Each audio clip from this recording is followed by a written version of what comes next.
కానీ మీరు ఎక్కడ మీ నియోజకవర్గ కార్యకర్త వచ్చిన నిలబడి కారు ఆపి మాట్లాడి పలకరించి పోతారని తెలుసు నేను చెప్తారు నాకు.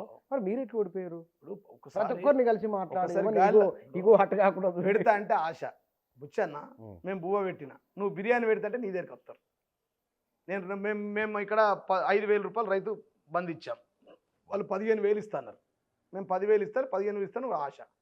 ఆడోళ్ళకు మేము ముసలోళ్ళకు 2,000 ఇచ్చినాం, వాళ్ళు 4,000 ఇస్తాను పెడతా అంటే ఆశ. కళ్యాణ లక్ష్మి 1,00,000 ఇచ్చినాం, ఆమె బంగారం ఇస్తా అంటే ఆశ.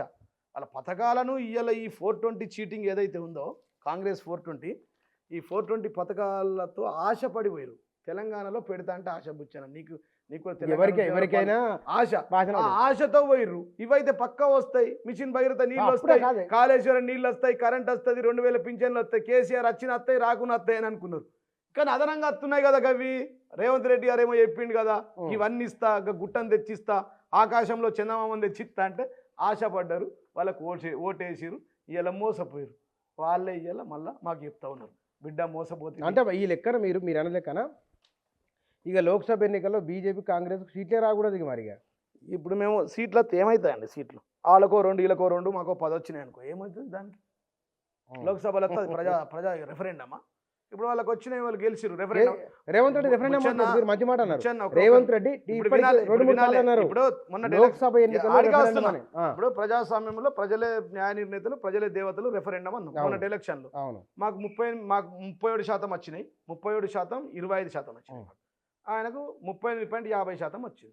మాకు వాళ్ళకు 1% డిఫరెంట్. బుచ్చన్న 1% ఎంత percent? Only 1% different Congress BRS మధ్య. వాళ్ళేదో గొప్ప చెప్తే మీరేదో ఆగమైతే ఉన్నారు. 1% ఇటు జరిగితే మేమే ముఖ్యమంత్రి అయిపోతుంటే, మా ముఖ్యమంత్రి కేసీఆర్ గారు ముఖ్యమంత్రి అయిపోతుండే. మీరు ఎందుకో 1% బీఆర్ మొత్తం నియోజకవర్గాలు కలుపుకొని మీకు హెచ్ఎండిఏ పరిధిలో వచ్చిన 17 మెజారిటీ ఎక్కువ వచ్చిన కారణంగా మీరు ఎక్కువ కనబడుతున్నారు. అరే ఆలే వెంకటేశ్వర రెడ్డి 3,000 ఓట్లతో, మర్రి జనార్దన్ రెడ్డి 4,000 ఓట్లతో ఓడిపోయారు. బోధన్ షకీల్ 2,500 ఓట్లతో ఓడిపోయాడు. ఇట్లా 15 సీట్లు ఉన్నాయండి. మావి 15 సీట్లు 2,000 ఓట్లతో ఓడిపోయిన వాళ్ళు, 3,000 ఓట్లతో ఓడిపోయిన వాళ్ళు. 3,000 అంటే 1,500 ఇటు సైడ్ వస్తే ఇంకా 10 సీట్లు మావేనా? వాళ్ళ లెక్క ద్వంద్వనిధి మేము వివరించాం కదా. ఈడొకటి ఆడొకటి, అదాని వద్దంటాడు, ఈడో అదానికి. లోక్సభ ఎన్నికల పోటీ ఎవరెవరి మధ్య ఉండొచ్చు? మేమైతే కాంగ్రెస్ బీజేపీ పెద్దగా ఎవరైనా రావచ్చు, 1, 2, 3 మేము మొదట్లో వస్తామని అనుకుంటున్నాం. మేము మొదటి స్థానంలో. సమీక్షలు జరుగుతున్నాయి కదా, ఏ విషయం ఎక్కువ మాట్లాడుతున్నారు వారు? ఏం లేదు, ఉన్నది ప్రజలే చెప్తా ఉన్నారు. ఇలా మీరు యూట్యూబ్లలో, వాట్సాప్లో, ఫేస్బుక్లో, మన ఇంటర్వ్యూలో కూడా వస్తాయి. కొన్ని కామెంట్స్ వస్తాయి, కొన్ని రాంగ్ కామెంట్స్ వస్తాయి, కొన్ని పాజిటివ్ వస్తాయి.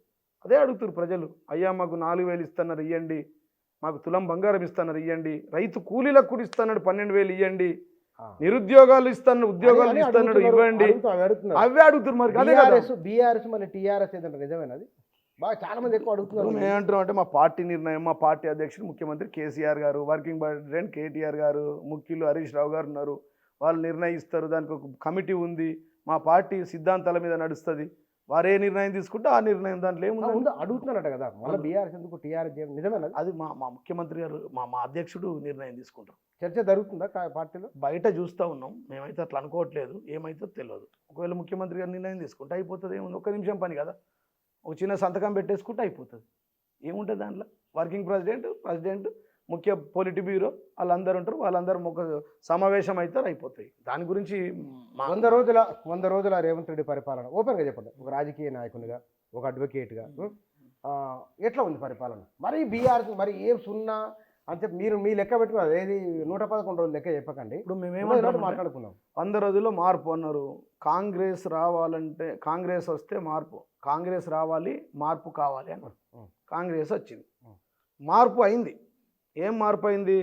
కరెంటు 10 సార్లు పోతుంది, రైతు బంధు రాలేదు, దళిత బంధు కాలేదు, మహాలక్ష్మి లేదు, బస్సులు పెంచలేరు, గ్యాస్ ఇస్తుంది కేంద్ర ప్రభుత్వం సబ్సిడీ మీద మేము ఇస్తున్నామని చెప్తా ఉన్నాడు.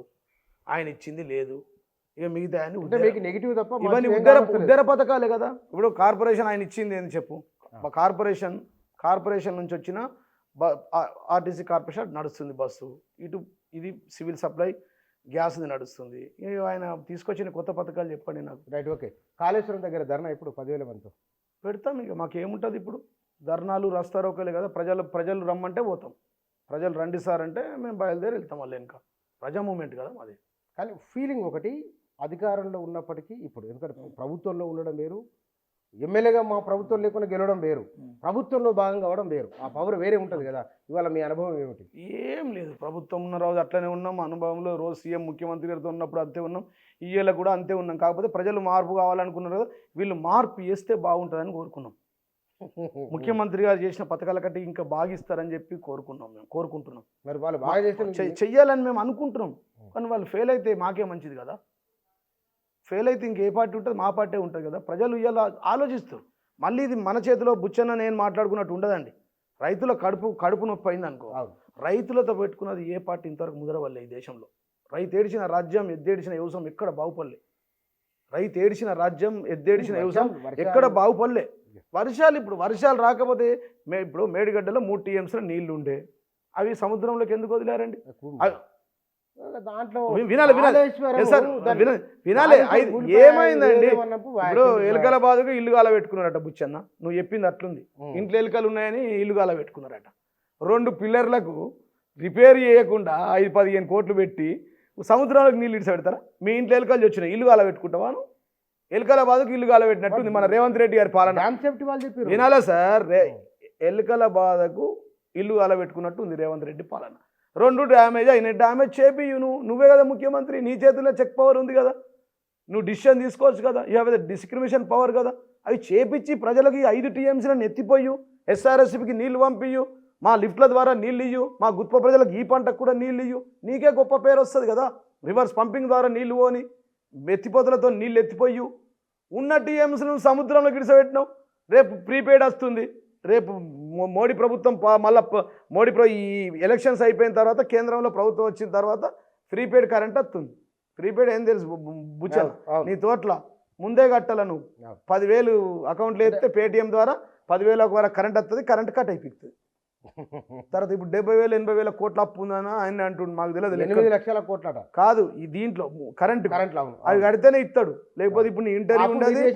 ఈ కెమెరామెన్ కూడా ఇప్పుడు కెమెరాలో తీయలేడు. ఇప్పుడు ఏం సార్ అంటే లైట్లు లేవంటాడు. కరెంట్ అప్ మీరు చేసి మైక్ టీవీ మన సతీష్ గారికి ఏం చెప్తారంటే, సార్ కరెంట్ లేదు, మన కార్డుల పైసలు అయిపోయినాయి జీవన్ రెడ్డి దగ్గర, ఇంట్లో కరెంట్ లేదు, అందుకోసం తీయలేకపోయినాం అనే పరిస్థితి వస్తుంది. ఇంకా చాలా చూస్తారు. ఇది అంతం కాదు, ఆరంభం మాత్రమే. అర్థమైతలేదు.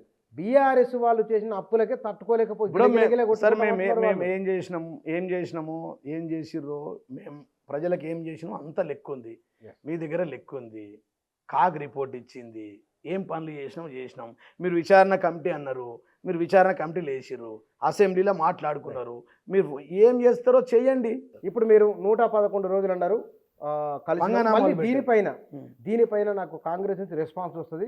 వచ్చిన తర్వాత మళ్ళీ మీరు నాకు టైం ఇవ్వాలి, తప్పకుండా మాట్లాడుకుందాం. నేనేమంటారు, దయచేసి మీ ద్వారా ఒక విజ్ఞప్తి ఏంటంటే, ఇప్పటికి కూడా ఇంకా 100 రోజులే అయిపోయింది, 11 రోజులు అయిపోయింది. ఈ 420 పథకాలు ఏమున్నాయో దీంట్లో ముఖ్యమైన ముందర పెట్టి రైతు కూలీలై కానీ, నిరుద్యోగ సమస్య కానీ, మా అక్క చెల్లెలకు తులం బంగారం కానీ, వీళ్ళందరికీ దయచేసి రైతులకు 2 లక్షల రుణమాఫీ కానీ, 15,000 రైతు బంధు కానీ, ప్రతి ఒక్కరు ఇల్లు మైక్ టీవీ ద్వారా మా వీడియోగ్రాఫర్ తీయాలి, మైక్ టీవీ ద్వారా ఈ 420 పథకాలని అమలు. 420 కాదు, ఎక్కువ దానికన్నా మీరు బుక్ తీసుకురండి, సమాధానం ఇదే కాలేదంటే కొత్త దుకాణం చాలు చేసిండు.